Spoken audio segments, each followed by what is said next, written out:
मोर्चा काढण्यात आल्याची माहिती कसा मोर्चा आहे, काय बैठक आहेत? मोर्चा तर 11 तारखेला निघणार. हा विराट आहे. हा संपूर्ण शेतकऱ्यांचा मोर्चा आहे. शिवसेना याच्यात पुढाकार घेते. कारण अतिवृष्टी ऑगस्टमध्ये झाली, आता सप्टेंबरमध्ये झाली आणि या मराठवाड्यातल्या कोणत्याही शेतकऱ्याची कोणतीही जमीन आज शिल्लक राहिली नाही. पीक पूर्णपणे नेस्तनाबूत झाले, जमीन खडून गेली, गुरंढोरं वाहून गेले, घरदारं पडले. अशा पद्धतीचं शेतकऱ्यांचं व्यक्तिगत नुकसान झालं आहे. बाकी पब्लिक प्रॉपर्टीचं अनेक पूल तुटले, बंधारे तुटले, बांध फुटले आणि या सगळ्या याच्यात सरकार कुठे आहे? या महाराष्ट्रातलं सरकार कुठे आहे? आणि म्हणून या सरकारने या शेतकऱ्याला न्याय दिला पाहिजे ही भूमिका घेऊन एक मराठवाड्याचा हंबरडा या नावाने आम्ही एक मोठा भव्य मोर्चा माननीय उद्धवजी ठाकरे साहेबांच्या नेतृत्वाखाली मराठवाड्याची राजधानी असलेल्या संभाजीनगरात ठेवला आहे. पण नुसतं ह्या मोर्चापुरतं हे आंदोलन नाही, तर 8 तारखेला महाराष्ट्रातल्या सगळ्या जिल्ह्यामध्ये, सगळ्या तालुक्यामध्ये, तहसीलवर आणि जिल्हाधिकारी कार्यालयावर निदर्शने सुद्धा याच विषयाला हाती घेऊन संपूर्ण महाराष्ट्रात होणार आहे. आणि म्हणून हे आता भूमिका ही शेतकऱ्यांची फक्त मराठवाड्यापुरती राहिली नाही, तर ही महाराष्ट्रातल्या शेतकऱ्यांच्या जवळपास 33 जिल्ह्यामध्ये परिस्थिती आहे. आणि म्हणून हे आंदोलन आता महाराष्ट्राच्या लेवलवर जाऊन पोहोचलेलं आहे. काल मंत्री केंद्रीय मंत्री होते राज्यामध्ये, ते म्हणाले की प्रस्ताव पाठवा मदतीसाठी. सरकारची काय अडचण आहे? लवकर प्रस्ताव का जात नाही? आपल्या राज्याचे मुख्यमंत्री देवेंद्रजी हे माननीय पंतप्रधानांना भेटले, त्यांनी सांगितलं प्रस्ताव पाठवा. आता प्रस्ताव पाठवायला सरकारचं कुठं अडलंय? सरकारची यंत्रणा मशिनरी एवढी मोठी आहे की सरकारला प्रस्ताव पाठवायला 24 तास सुद्धा लागणार नाही. आणि अजूनही सरकारचा प्रस्ताव जात नाही. आता प्रस्ताव गेल्यानंतर केंद्राचं पथक येतं, पाहणी करतं, नंतर या सगळ्या गोष्टी होतील. पण तो हे कधी होणार मग आता? आणि म्हणून सरकारची नियत मग राज्याची असेल किंवा केंद्राची असेल, मला असं वाटतं नाही सुस्पष्ट आहे.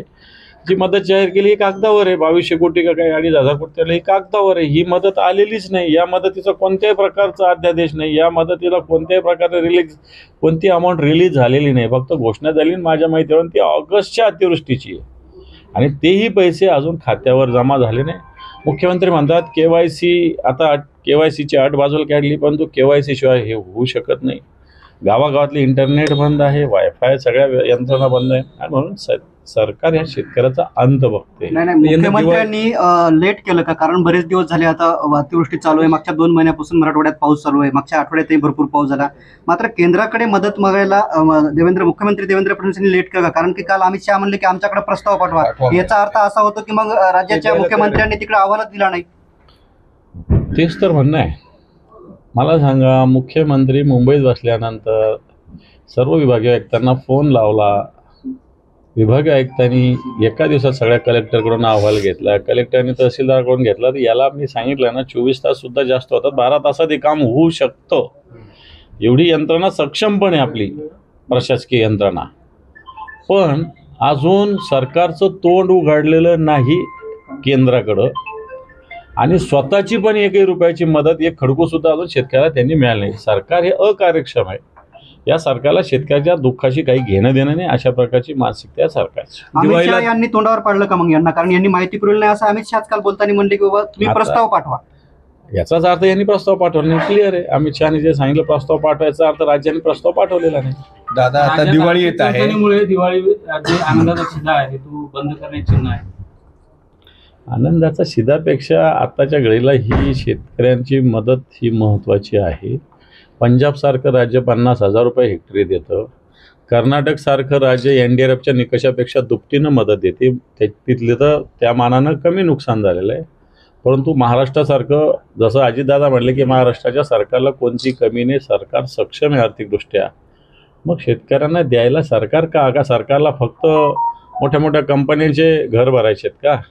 मेगा इंजिनिअरिंग सारखे, त्या शक्तीपीठ महामार्गासारखं याच्यातच पैसे घालवायचे आहे का? गुत्तेदारांचं भलं करायचं आहे का सरकारला? आणि सरकारला शेतकऱ्यांपेक्षा स्वतःची खळगी मंत्र्यांची भरणं मला स्वतः सरकारला महत्त्वाचं वाटायला लागलं. सवाल आहे, ज्या शक्तीपीठचा तुम्ही आता उल्लेख केला, तो शक्तीपीठ महामार्ग कळमनुरी आणि वसमत तालुक्यातून जातो हिंगोलीच्या. आणि त्याच भागात शेतकऱ्यांचा आरोप आहे की आमच्याकडे बरेचसे अधिकारी किंवा प्रशासनातल्या शासनाचं कुणी आलं नाही बघायला, आमची व्यथा ऐकायला, परंतु उद्या तिथं संयुक्त मोजणी होणार आहे जमिनीची त्याच भागातून, ज्या भागात की अतिवृष्टीचं नुकसान आहे. मी शेतकऱ्यांना आवाहन करेल की आपल्या इथं 1 इंच जमीन या अधिकाऱ्यांना मोजू दिली जाऊ नये असं आवाहन करेल मी या शेतकऱ्यांना. नुसत्या कळमनुरी याच्यातल्या नाही तर या शक्तिपीठ महामार्ग जो आहे पूर्ण पार गोव्यापर्यंत जाणार आहे, सिंधुदुर्गपर्यंत, या सगळ्या ठिकाणी शेतकऱ्यांचा रोष आहे. याच्याविषयी सुद्धा दिवाळीनंतर शिवसेना आंदोलनाचा पवित्रा घेणार आहे. पण आत्ताच्या घडीला अतिवृष्टीनं जे ग्रस्त आहे त्याचा पंचनामा होत नाही, परंतु शक्तिपीठासाठी मोजणी करायला प्रशासनातले अधिकारी जातात, हे दुर्दैवी आहे. साहेब, क्रूज ड्रग्स प्रकरणी एक शिस्तपालन समितीचा अहवाल समोर आलेला आहे. त्यामध्ये न्यायाधीश आहेत, त्या याच्यामध्ये पार्टी करत होते, ड्रग्स घेतलं होतं त्यांनी, त्यांचं नाव आहे इरफान शेख. आणि या शिस्तपालन समितीच्या अहवालानंतर त्या जजला बडतर्फ केले साहेब, परंतु तेव्हा जे आरोपी होते त्यांना अटक केलेली नाही, हा अहवाल आला शिस्तपालन समितीचा. तेव्हा समीर वानखेडे यांनी ती कारवाई केली होती. हे पण समीर वानखेडे एक वादग्रस्तच अधिकारी आहे. शाहरुख खानच्या मुलाचा कोणताही दोष नसताना, आता आर्यन खान त्याचं काय नाव आहे, त्यावेळेस कारवाई केलेली होती. समीर वानखेडे हा अधिकारी अतिशय भ्रष्टाचारी, कोणाच्या तरी सुपाऱ्या घेऊन काम करणारा अधिकारी, कोणाला तरी खपवायला आणि कोणाला तरी वाचवायला एवढंच काम करणारा तो अधिकारी आहे. सर, ते कप सिरप बोगस आलेले सरकार दवाखान्यामध्ये मृत्यू झालेला आहे. प्रश्न असा आहे, ते जे म्हणतात ते नागपूरमध्ये काही बालकावरती उपचार सुरू आहेत, मध्य प्रदेश आणि आपल्या राज्यातली देखील काही बालकं आहेत. आतापर्यंत जवळपास 10 बालकांचा मृत्यू झालाय आणि अंदाज असा आहे की ते कोल्ड्रिफ नावाचं एक औषध आहे, कफ सिरप, त्यामुळे झाल्याचा अंदाज आहे. मुलांना अचानक मेंदू जर होतोय त्या औषधामुळे, आणि ते नुकसान थांबायचं नाव नाही. आरोग्य विभागाने या विषयाकडे लक्ष दिलं पाहिजे, कारण अशा पद्धतीनं सिरप बऱ्याच ठिकाणी नशा पाणीसाठी सुद्धा वापरलं जातंय. अशा पद्धतीनं लहान मुलावर या सिरपचे इफेक्ट जास्त वेगळ्या पद्धतीचे त्याचे रिॲक्शनसुद्धा होऊ शकतात. मला वाटतं अशा बालकावर अशा रिॲक्शन्स झालेल्या असतील. आरोग्य विभागाने या विषयाकडे लक्ष देण्याची गरज आहे. आषाढी एकादशीला साहेब मुख्यमंत्र्यांच्या हस्ते विठ्ठलाची पूजा केली जाते आणि कार्तिकी एकादशीला उपमुख्यमंत्र्यांच्या हस्ते पूजा केली जाते. आता कार्तिकी एकादशी जवळ आली आहे, 2 उपमुख्यमंत्री आहेत. त्या समितीला असा प्रश्न पडला की कोणाच्या हस्ते पूजा करायची? समितीची एकनाथ शिंदेला पसंती आहे.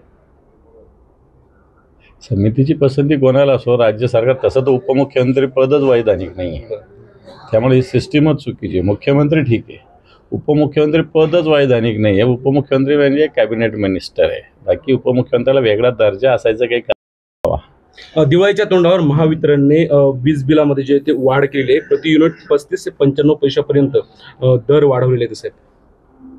हे पण महावितरण नुसतं त्याच्यातच नाही, महावितरण वेगळ्या छुप्या मार्गाने सुद्धा दर वाढवते. आम्ही मागच्या काळात हिंगोलीमध्ये सुद्धा आंदोलन झालेलं आहे त्या संदर्भात.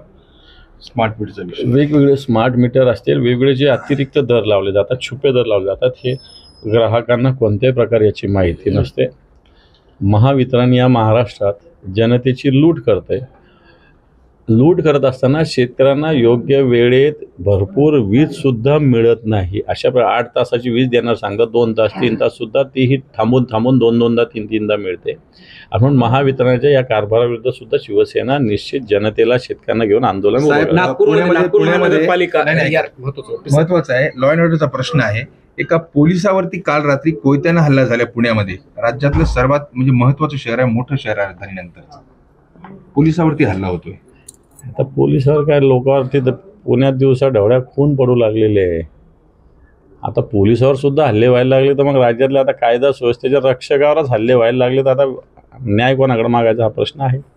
साहेब, नागपूर महानगरपालिकेच्या निवडणुका जे ते स्वबळावर लढण्याची शक्यता काँग्रेसनं वर्तवली आहे. हर्षवर्धन सपकाळ यांनी एकटा चलवता नारा दिलेला आहे.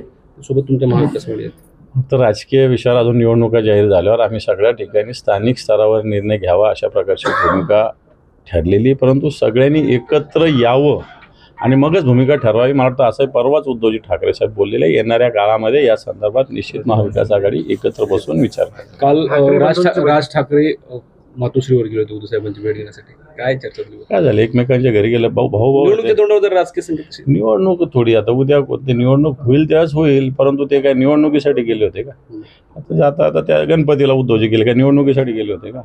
वाढदिवसाला ते घरी आले, ते का निवडणुकीसाठी गेले. निवडणुका येत असतात, जात असतात. जवळीकता खूप वाढली. चांगलं आहे ना, दोन भाऊ एकत्र व्हावे अशी शुभकामना आपण परमेश्वरच्याने ठेवायला काय प्रॉब्लेम. बाकी राजकीय दोन पक्ष एकत्र बाकी राजकीय जे व्हायचं ते होत राहील, पण दोन भावांनी एकत्र राहायला काय प्रॉब्लेम.